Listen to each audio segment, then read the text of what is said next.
오늘 우리 권사님이 읽은 요한복음 13장에 있는 말씀을 중심으로 주제를 예수님이 꿈꾸는 나라는 섬김으로서 세워가는 나라입니다, 이런 주제로 같이 은혜를 나누고자 합니다.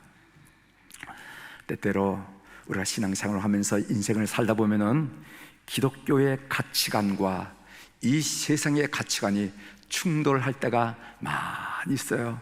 여러분 많이 경험하셨죠? 이 세상에서는 한 사람의 인생 성공을 어떻게 평가하느냐 하면은 얼마나 많은 사람으로부터 섬김을 받았느냐, 거기에 따라서 평가하고 판단하는 것을 보게 됩니다. 그래서 평생 많은 사람을 부리다가 간 사람을 평가할 때 그 사람 참 대단한 사람이었어 라고 평가하는 것을 우리가 보게 됩니다. 그러나 기독교의 가치관은 사람의 인생을 어떻게 평가하느냐 하면은 얼마나 많은 사람을 섬겼느냐라는 것에서 평가를 한다는 것입니다. 그래서 어떤 분이 평생 교우들을 섬기고 이웃들을 섬기고 이랬다가 천국에 가면은 참 귀한 분 가셨다고, 그 손길이 미치지 않은 귀한 분 가셨다고 하면서 평가하고 칭송하는 것을 듣게 됩니다. 그래서 우리 그리스도인들은 섬기는 것이 체질화되어야 된다는 거예요. 신앙생활을 1년, 10년, 20년 했으면 섬기는 것이 아주 체질화되어야 돼요. 영업을 잘하는 사람은 당신은 영업이 체질이야.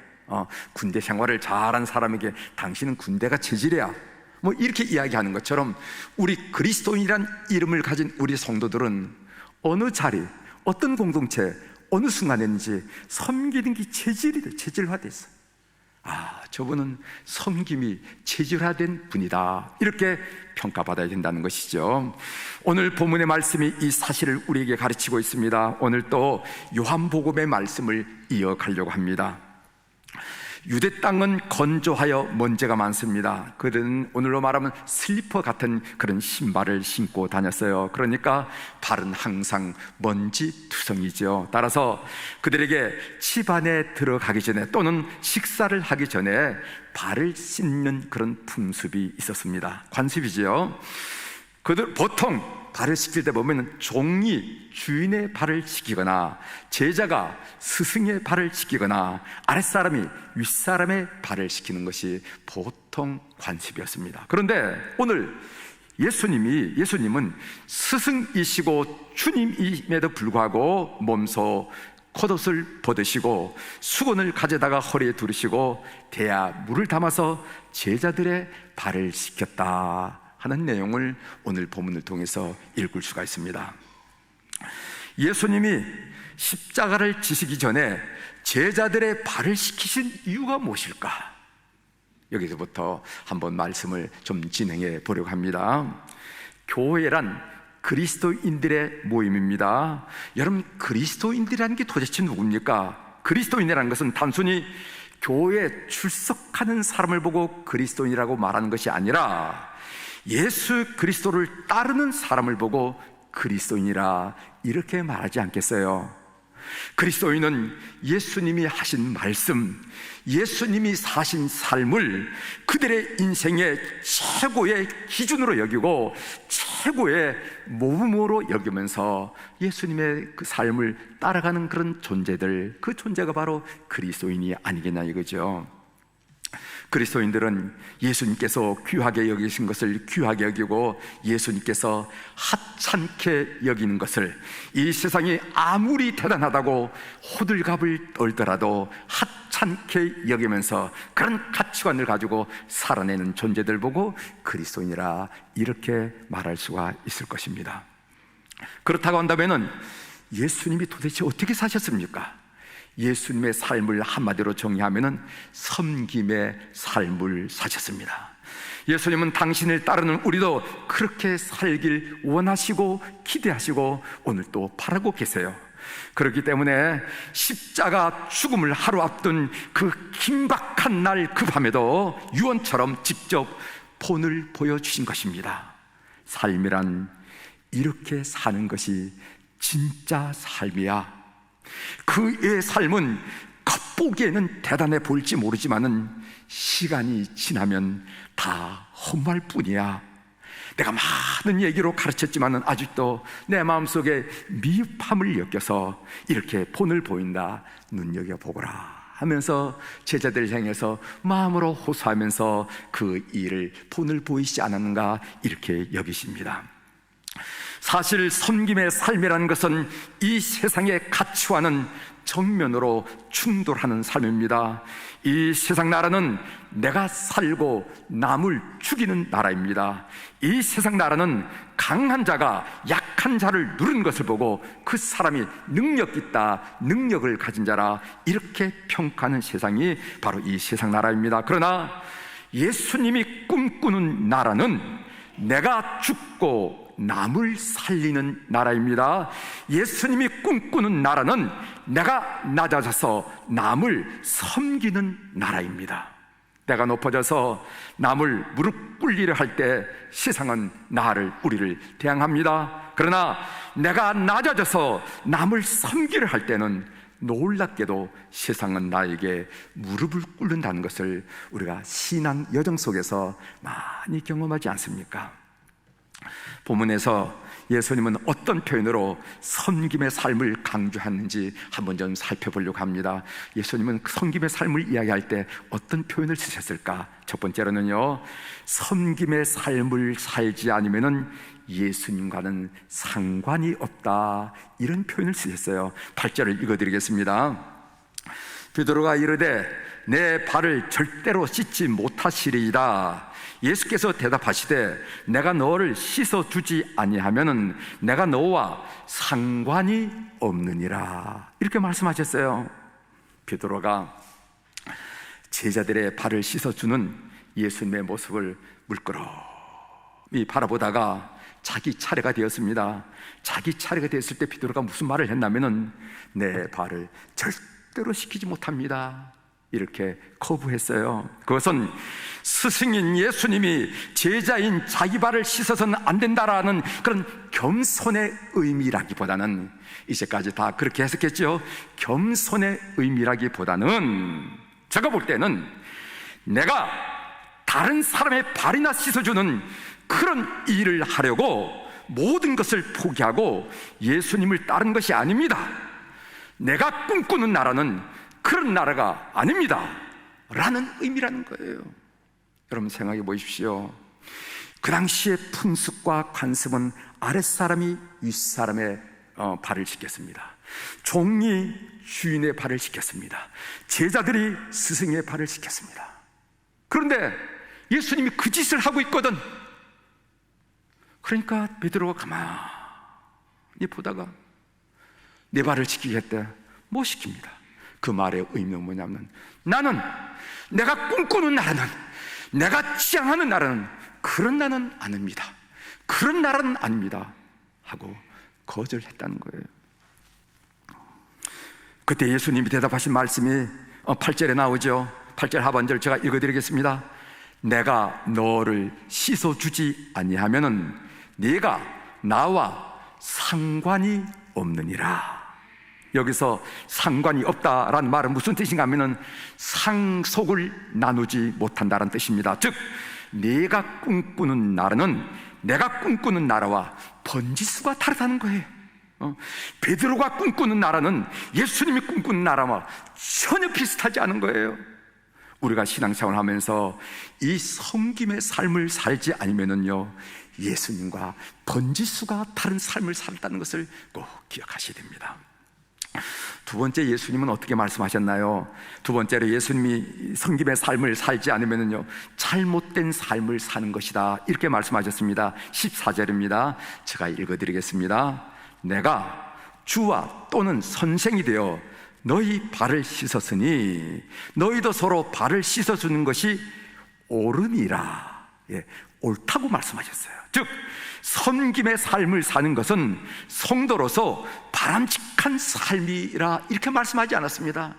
야, 저 사람은 어떻게 저렇게 집사가 돼가지고 우리가 못하는 저런 섬김을 살까, 참 박수받아 마땅해, 참 잘하네, 이런 얘기가 아니에요. 섬김의 삶을 사는 것은 옳은 삶이라는 겁니다. 이 말씀을 거꾸로 말씀드리면 무슨 말인가 하면은, 섬김의 삶을 살지 않으면은 그런 삶, 아주 잘못된 삶을 사는 것입니다. 그것은 하나님 나라의 삶이 아니라 세상 나라의 삶을 사는 그리스도인으로서 그렇게 살지 말아야 하는 아주 잘못된 삶이라고 주님이 얘기하시는 거예요. 세 번째로는요, 섬김의 삶은 우리 주님이 보여준 본입니다. 15절에 나오죠. 내가 너희에게 행한 것 같이 너희도 행하게 하려 하여 본을 보였노라. 말로 끝나지 않고 본을 보였다. 여러분, 말보다 행동으로 보이면 더 인상 깊고 더 큰 도전을 받지 않겠습니까? 사람을 다음과 같이 세 종류로 나눈다고 하잖아요. 하나는 태어나지 않아야 할 사람, 남에게 해를 입히면서 사는 사람, 평생을 남에게 해코지를 하고 사는 사람. 그래서 마태복음 26장 24절에 보면요, 예수님께서 가룟 유다를 평가하면서 무슨 말씀하셨냐면요, 제가 읽어드리겠습니다. 인자는 자기에 대하여 기록된 대로 가거니와 인자를 파는 그 사람에게는 화가 있으리로다. 그 사람은 차라리 태어나지 아니하였다면 제게 좋을 뻔하였느니라. 그렇게 했어요. 아유, 차라리 태어나지 않았으면, 제자지만 차라리 태어나지 않았으면, 이런 얘기를 지금 주님께서 하셨어요. 두 번째로는 태어나나 만한 사람입니다. 자기만을 위해서 인생을 산 사람이죠. 남을 위해서 아무것도 하지 않은 사람을 말합니다. 여러분, 영화 로베로 장군에서 인상 깊게 나오는 말이 있어요. 나는 아무것도 하지 않았다. 나는 저항 운동을 한 적이 없다. 그런데 내가 왜 이렇게 억울하게 죽임을 당해야 한단 말인가? 나치에 저항했던 많은 레지스탕스들이 체포되어서 재판을 받고 처형을 당할 때 저항 운동에 참여했던 적이 없으면서도 잘못 잡혀온 한 사나이가 처형을 앞두고 대단히 억울해서, 참으로 억울해서 한 소리였습니다. 이때 순순히 처형을 기다리는 한 레지스탕스가 그 사람을 향해서 이렇게 한마디 합니다. 당신이 아무것도 하지 않았다는 것, 그것이 바로 당신이 죽어 마땅할 점이요. 전쟁은 5년 동안이나 계속되었고 수백만 명의 사람들이 무참히 피를 흘리고 죽어가고 수많은 도시가 파괴되어서 조국과 민족은 고통을 당하고 파멸되어 가고 있는데, 도대체 당신은 어디서 무엇을 했단 말이오? 도대체 당신은 어디서 무엇을 했단 말이오? 주위에는 배고파 우는 울음이 있고 병들어 신음하는 소리가 있고 이루할 수 없는 울음들이 있는데, 그리스도인으로서 아무것도 하지 않고 이 세상을 버티고 산다면은 그게 될 말이냐 하는 얘기예요. 될 말이냐. 우리 교회는요, 수요일마다 복음 통일을 위한 기도회를 합니다. 이번 주는 172차입니다. 기도회 때 늘 고백하는 내용이 있어요. 그 고백한 내용이 무엇이냐면, 허리가 잘린 한반도 땅에 발을 디디고 살아가고 있으면서 이 땅에는 남북 간에 여전히 갈등이 있고 여전히 미움이 있고 명절 때마다 이별의 한과 서름이 있는 이 땅에 살아가면서 그리스도인으로서 그런 일은 나와는 아무런 상관이 없다는 듯 태무심하게 살아간다면은 그게 말이 되느냐 이 말이에요. 그게 말이 돼요. 그래서 매주 수요일 우리는 복음 통일을 위한 기도회를 끊이지 않고 이어갑니다. 코로나19 바이러스로 참 기도하는 환경이 어려웠지만은 그럼에도 불구하고 기도줄을 놓치지 않고 밀어 달려 있는 거예요. 세 번째로는 태어나야만 한 사람입니다. 남을 섬기는 사람. 제가 알기로는 미국 중고등학교에서는 학생들이 한 학기에 30시간씩 봉사활동에 참여하는 것을 요구합니다. 그래서 학생들은 학업도 쉽지 않지만은 방과 후에 고아원을 찾거나 아니면 사회봉사단체를 찾아가서 봉사하는 것을 보게 됩니다. 제가 이집트에 있을 때 그 CAC라는 학교 선생님한테 물어봤어요. 아이들에게 저렇게 봉사를 시키는 이유가 무엇입니까? 그랬더니까 그들이 하는 아주 간단하더라고. 섬기지 않는 사람, 봉사하지 않는 사람은 제대로 교육받은 사람이 아닙니다. 이렇게 얘기하더라고. 뭐 길게 얘기도 하지 않아요. 섬기지 않는 사람, 봉사하지 않는 사람은 제대로 교육을 받은 사람이 아니라는 거예요. 그가 대학을 나오고 대학원을 나오고 학위를 가졌다 하더라도 봉사는 의식이 그 속에 없다 그러면 그건 제대로 배운 게 아니에요. 제대로 배운 게 아니에요. 잘못 배웠다는 잘못 배웠다. 여러분, 예수님이 꿈꾸는 나라는 섬김으로써 세워가는 나라입니다.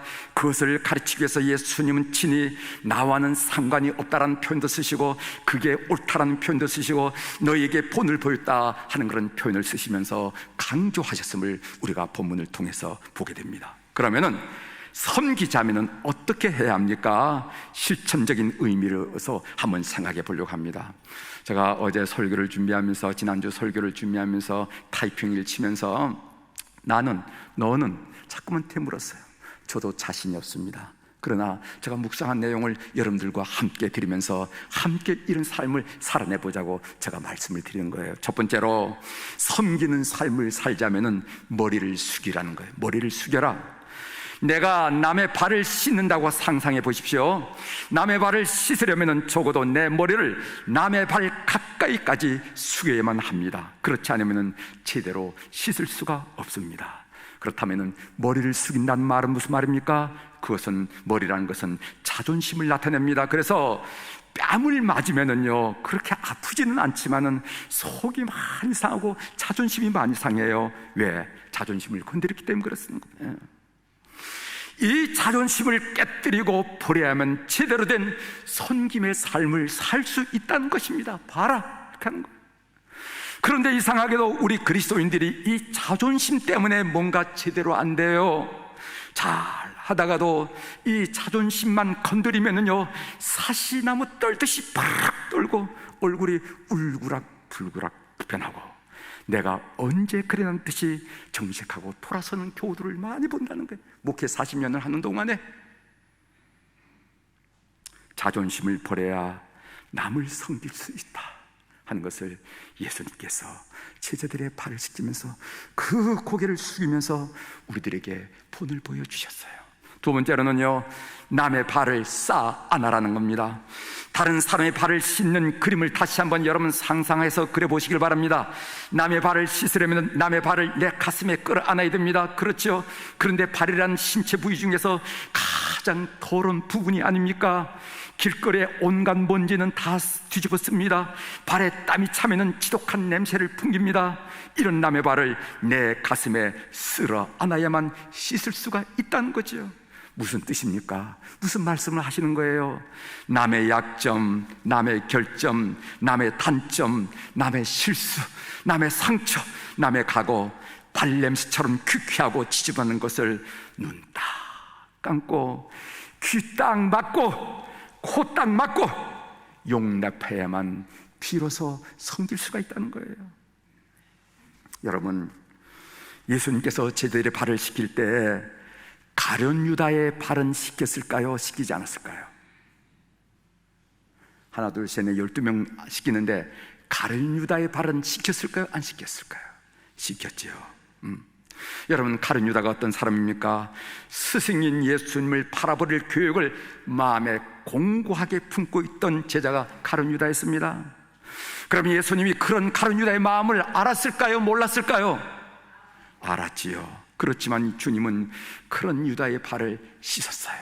주님은 가룟 유다의 실수, 결점, 어리석음까지 껴안는 모습을 통해서 우리에게 본을 보였다는 것입니다. 여러분, 창세기 9장에 보면 노아가 대홍수 후에 농업을 시작하여 포도나무를 심었다 하는 내용이 나옵니다. 포도 농사를 하다 보니까 자연히 포도주를 마시게 되었습니다. 하루는 노아가 그만 실수를 하고 말았습니다. 포도주를 마시고 취하여서 옷을 훌렁 벗어버리고 잠이 들었어요. 그런데 성경에는 그 아들들이 어떻게 반응을 보였는지 그 반응 보인 내용이 자세하게 나옵니다. 보세요. 함이란 사람은요, 우리가 창세기 9장 22절에 보면은 그의 아버지의 하체를 보고 밖으로 나가서 그의 두 형제에게 알렸다는 겁니다. 알렸다. 기억하십시오. 그러나 셈과 야벳은 23절에 보면은 옷을 가져다가 자기들의 어깨에 메고 뒷걸음쳐 들어가서 그들의 아버지의 하체에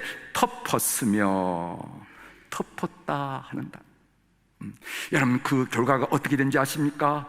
함은 저주를 받았고, 셈은 하나님의 찬송이 되었고, 야벳은 창대하게 되었다 하면서 성경은 그 자식들의 반응을 설명하고 그 자식들의 결론이 어떻게 됐는지 성경은 여실하게 우리에게 알려주고 있다는 것입니다. 지혜를 얻는 교우들이 되기를 바랍니다. 지혜를 얻는 교우들이 되시길 바랍니다. 남을 섬기려면 남의 결점, 약점, 단점, 상처, 과거를 끌어안아야 됩니다. 사랑하는 교회 여러분, 여러분 사람의 냄새난 부분을 용납하고 덮어주는 성숙한 교우들이 되기를 주의 이름으로 부탁을 드립니다. 세 번째로는 손에 물을 묻히려는 겁니다. 남의 발을 씻으려면 손에 발을 묻혀야 됩니다. 비누가 녹아져야 됩니다. 마른 수건이 있어야 됩니다. 부지런히 움직이는 손놀림이 필요합니다. 무슨 말입니까? 뭔가 내 것을 희생해야만 남을 섬길 수 있다는 거예요. 때로는 물질, 때로는 시간, 때로는 체력이 소모되고 희생되어야만 남을 섬기는 삶이 가능하다는 거예요. 여러분, 어머니가 훌륭하다는 것이 무엇 때문입니까? 오늘 우리 박종수 권사님이 돌아가셔서 그 아드님이 지금 나와 계시지만 어머니가 훌륭하다는 게 도대체 뭐예요? 어머니가 자식보다 공부를 많이 하셔서, 어머니가 자식보다 연세를 많이, 나이를 많이 먹어서, 어머니가 자식을 낳았기 때문에? 아니에요. 우리가 어머니를 훌륭하다는 것은 뭐냐면은 어머니의 희생 때문이 아닙니까? 그 희생 때문에 아무리 매우 많이 배운 자식이라도 어머니 앞에 무릎을 꿇고, 그 희생 때문에 아무리 찬란 자식이라도 어머니 앞에 무릎을 꿇는 것이 아니겠습니까? 희생이 없는 섬김이라는 것은 말의 성찬일 뿐이에요. 오늘 섬김을 통해서 누리는 복이 어떤 것인지 17절 한번 보겠습니다. 같이 읽어보겠습니다. 17절, 너희가 이것을 알고 행하면 복이 있으리라. 여기에 우리가 그렇게 좋아하는 복이란 단어가 나왔네. 복이 있으리라. 여러분, 섬기면 복이 옵니다. 섬기면 기쁨이 옵니다. 섬기면 불평이 없어집니다. 섬기면 삶이 보람됩니다. 섬기면 마음의 병이 치료가 됩니다. 섬기면 우울하지 않아요. 섬기면 패배의식으로 괴로워하지 않습니다. 섬기면 열등감으로 스스로를 들볶지 않습니다. 하버드 대학의 데이비드 맥클라렌 교수가 테레사 효과라는 그런 유명한 말을 만들었어요. 여러분, 끝난 다음에 그 검색해 보세요. 테레사 효과, 이러면 다 나와 있어요. 일주일에 한 번 자원봉사하는 사람과 자원봉사라는 것을 전혀 모르는 사람의 사람의 건강을 비교해 봤습니다. 엄청난 차이가 나더라는 거예요. 그래서 테레사 효과라는 그런 말이 나온 것입니다. 병균이 우리 입속에 들어오면은 1차적으로 침이 이 병균들을 죽입니다. 침에는 강력한 항바이러스 또는 항균 효소가 있다는 거죠. 그런데 자원봉사하는 사람에게는 그렇지 않은 사람보다 항균 효소가 무려 40 내지 50%가 더 강하다는 거예요. 그리고 엔돌핀은 무려 3배 이상 분비되더라. 엔돌핀. 그래서 그런지 한평생 아프리카에서 봉사한 슈바이처 박사는 90세까지 살으셨고, 홀트 아동복지의 홀트 여사는 96세까지, 그리고 백의 천사 나이팅게일은 90세까지, 테레사 수녀님은요 한평생 죽어가는 사람이 곁에 있었지만은 89세까지 살았다는 것을 우리가 알게 됩니다. 이제 말씀을 마치겠습니다. 아마 제자들은 예수님께서 자신들의 발을 씻은 이 일을 평생 두고 기억했을 것입니다. 그리고 이런 일 저런 일마다 때마다 예수님처럼 살아야 되겠다고 다짐했을 거예요. 예수님을 따르는 삶은 섬김의 삶입니다. 예수님이 꿈꾸는 나라는 섬김으로서 세워가는 나라임을 믿고 그 길을 따라가는 우리 교우들이 되기를 주의 이름으로 축복합니다. 기도하시겠습니다.